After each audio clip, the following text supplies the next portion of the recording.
Hi, welcome to FireTech Talk. This is Robert Bell from Brooks Equipment, and I'm here with Mace Bourgeois from Fire and Safety Commodities in New Orleans. Mace, thanks for joining us. Sure, Rob. We're here today to talk about restaurant fire safety. Mace, you've got a long history in this business. I know I've been at Brooks 33 years now. How long have you been with Fire and Safety Commodities? 31. So we have a unique history together. Indeed. I remember talking to you in the early 90s. I was calling for your father, Richard, and I called in, told the receptionist, need to talk to Richard, Robert from Brooks Equipment. Next thing I know, a young man got on the phone. Hijacked the call, and you said, I'm Mace, I'm Richard's son, and I'm taking this straight to the top. Is that a true story? That's absolutely the truth. We've had a long history together since then. Indeed. We spent some time together after New Orleans was devastated by Hurricane Katrina. That is correct, yes. You want to talk a little bit about that? Yeah, I mean, Brooks is so much more than just a wholesaler. For us, it's a partnership. I mean, you know that from our relationship going all the way back to that phone call. When Katrina happened and we were scrambling and we were devastated and our infrastructure was flooded and most of our guys were without houses, we were without power. I mean, Brooks was a partner. You guys came down, you yourself came down, helped us work through, muddle through the pains and the growth and the things that we needed to work on at that point in time. You guys were a pivotal part of our recovery as a company and as individuals, and it's certainly strengthened the relationship and partnership ever since. Well, we were more than happy to serve and help wherever we could. I remember as Katrina was bearing down on you and your family and you and your brother were evacuating, probably the last to abandon the ship, and you were calling me, getting me to Google and look ahead to see what hotel vacancies might exist. Brooks Equipment was Waze before there was Waze. that is true. And the whole office was like in on it. Where are they out? Where are they now? What highway are they on? Like we're tracking it in real life. It was a unique experience for sure. We're so glad that you and your family and your company and community are safe. And let's talk about restaurant fire safety. Let's go there. I know you do a ton of restaurant work in New Orleans, and you guys are probably one of the leaders in that market. Yes. So you already talked about how long you've been in the industry. What have you seen as far as change in codes as it relates to the restaurant fire safety? I mean, most importantly, the UL 300 changes that have taken place. Manufacturers constantly going back, never settling for just enough, continuing to increase their coverages, make things better, shrink the size of the flow points, increase the size of the coverage, the nozzles, constantly working on making things better, making restaurants safer. Great.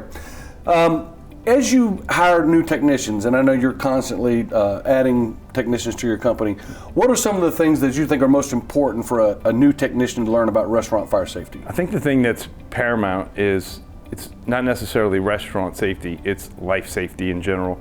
These guys have to understand that there's no room for them to have a bad day. There's no opportunity for them to take time off. People's lives are at stake, and that's the most important thing. They always have to make that decision and make it the right decision so that everyone stays safe and nobody gets hurt. Well said. Now, let's talk about restaurants. How do you educate restaurant owners on the importance of fire safety? So oftentimes with some of our larger franchises, we'll actually go out there and do training. We'll get their management team together, we'll get their crew leaders together, walk through the finer points of the system. I encourage all of our technicians, and one of the habits that we have is to help integrate them into our inspection. They're going to see where the gas valves are located. They're going to pull the pull stations. They're going to see what test links are. They're going to understand the functionality. So for us, it's always more than an inspection. It's an opportunity to educate. Excellent work. Talk about the importance of timely inspections as it relates to NFPA codes. I think it's just like anything else in life. Proper maintenance and timely maintenance done is more often than not going to be maintenance that serves you better. To allow these things to expire and to go past their inspection interval certainly can lend itself to not only failure and breakdown, but also from an insurance perspective, from a code perspective, there's just entanglements there that the average restaurant owner doesn't even recognize exist. Okay. Talk about, you kind of already touched on this already, but talk some more about inspection procedures. Our inspection procedure is unique to us. We actually utilize technology to help aid in that process to try and take some of the human element out of it and force the behavior as it relates to what we're checking. They say a picture's worth 1,000 words. Our inspection is done digitally. You're required to take 6 specific inspection pictures from the camera. You can't upload them from the camera roll, and everything's geo-fenced. So when you take that picture, it validates that you're where you said you were when you took that picture. A pre-inspection picture, a picture of the gauge, an inspection of the test link installed, a picture of all the replacement parts, a picture of the system put back together, the cartridge in place, everything armed and ready to go, and then finally a picture of the green tag showing that it was certified, yellow tag, impaired, red tag, etc. Excellent. Sounds like you have great procedures in place to ensure the inspections are done properly. We're trying, yep. Fantastic. Yep. Well, speaking of inspections and installations, what would you say is a typical installation for your company, and what's normal and what would be considered a large installation? I'd say on average, the average installation for us is probably about a 4.5 gallon system, covering anywhere from 12 to 16 flow points. A large installation for us, we've done some pretty large test facilities down in Louisiana that have gotten up to the 33 plus tank systems. Wow. Cylinders. Yep. And what would the installation time be for a normal installation? A single day. We always budget a single day. And it would be one or two technicians on that job? Two technicians, yep. Okay. And then how many fusible links would you use in a normal installation? Would you believe me if I told you 4.5? You must have tracked that. We track a lot. Awesome. As you know.